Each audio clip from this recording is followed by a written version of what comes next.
अस्सलाम वालेकुम नाज़रीन, जिस तरह हमारे माशरे में बहुत सारी चीज़ों ने अपनी जगह बना ली है, वैसे ही इसी तरह एक ऐसी चीज़ जो मैंने खुद फील की है कि ये चीज़ हमारे माशरे में इस वक्त बहुत ज़्यादा आम होना शुरू हो गई है, वो है अफवाह, जिसे हम आम अल्फाज में सुनी सुनाई बात भी कह सकते हैं।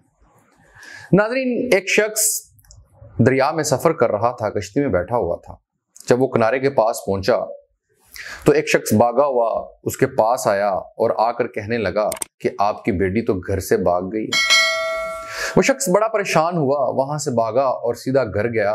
घर जाके जब वो देखता है कि उसकी बेटी तो घर में बैठी हुई है, वो अपनी बेटी को देखकर कहता है इन्ना लिल्लाहि व इन्ना इलैहि राजिऊन, क्योंकि उस बंदे ने अफवाह फैला दी कि उसकी बेटी भाग गई है। अच्छा, वो जब बेटी के पास खड़ा होता है तो बेटी पूछती है कि बाबा क्या हुआ, आप ऐसे क्यों मुझे देख रहे हैं, क्या मसला हुआ है? तो अपनी बेटी को कहने लगा, बेटा कुछ नहीं, मैंने तो आपको घर में देख लिया है, मुझे तो सुकून हो गया, लेकिन वो शख्स जो मेरे साथ सफर कर रहे थे उनकी नजर में तो आप घर से भाग गई हैं। तो नाज़रीन, ये छोटी छोटी जो चीजें होती हैं, इससे बहुत से घरों के मामलात खराब होना शुरू हो जाते हैं। हमें कोशिश करनी चाहिए कि हमें ऐसा कोई भी काम नहीं करना जिससे किसी को तकलीफ हो। नाज़रीन, इस्लाम में भी है कि सुनी सुनाई बात वो एक झूठ कहलाती है, क्योंकि हमने उसके बारे में तहकीक नहीं की होती।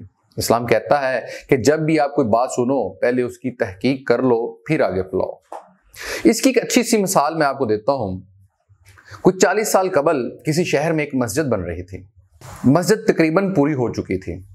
मिस्त्री हजरात अपना काम निपटा रहे थे और जो छोटे छोटे काम बाकी बच गए थे वो कर रहे थे। तो नाज़रीन, वहां से एक बुढ़िया का गुजरना होता है। बुढ़िया वहां पे खड़ी हो जाती है और मस्जिद के सबसे बड़े मीनार को देखना शुरू कर देती है। बुढ़िया वहां पे रुककर कहती है कि मेरी नजर में ये मीनार टेढ़ा बना हुआ है। सभी मजदूर और मिस्त्री हजरात जो हैं वो हंसना शुरू कर देते हैं।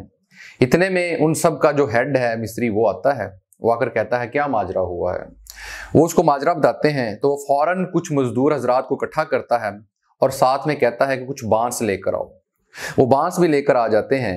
तो वो मिस्त्री जो है वो मजदूरों को कहता है कि बांस जो है वो आप मीनार के साथ लगाओ और मीनार को धक्का देना शुरू कर दो। वो खुद बुढ़िया के पास जाके खड़ा हो जाता है। मजदूर जो है वो मीनार को धक्का लगाना शुरू कर देते हैं और वो आस्था से बुढ़िया से पूछता है कि माँ जी, क्या मीनार सीधा हो गया है? काफी तगोदोद के बाद बुढ़िया कहती है हाँ, अब मीनार ठीक हो गया है। वो बुढ़िया वहां से चली जाती है तो सारे मिस्त्री हजरात और मजदूर अपने हेड के पास इकट्ठे हो जाते हैं और सवाल करते हैं उससे कि सर, क्या कुछ बांसों और धक्कों की मदद से मीनार सीधा हो सकता था? तो उस हेड ने जवाब दिया कि नहीं, मीनार तो सीधा नहीं हो सकता था, लेकिन मैंने उस अफवाह को कंट्रोल कर लिया। अगर ये बुढ़िया कहीं कुछ लोगों में बैठकर ये कह देती कि ये मीनार तो टेढ़ा है, तो क्या होना था, वो जो लोग सुनते तो उनकी नजरों में ये मीनार सारी जिंदगी टेढ़ा ही रहना था। तो नाज़रीन, हमें कोशिश करनी चाहिए ऐसा कोई भी काम हो जिसमें अफवाह फैल सकती है तो हमें बर वक्त उसका कोई सद्देबाब कर लेना चाहिए, ताकि हमारी जो जिंदगी है वो मीनार की तरह सीधी ही रहे। तो नाज़रीन, हमें कोई भी बात, कोई भी सुनी सुनाई बात का पता चले तो हमें उसकी तहकीक करनी चाहिए और फिर आगे बात करनी चाहिए।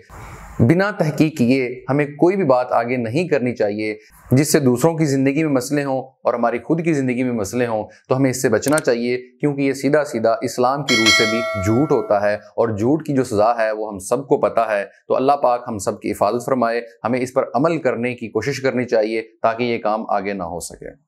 खुदा हाफिज।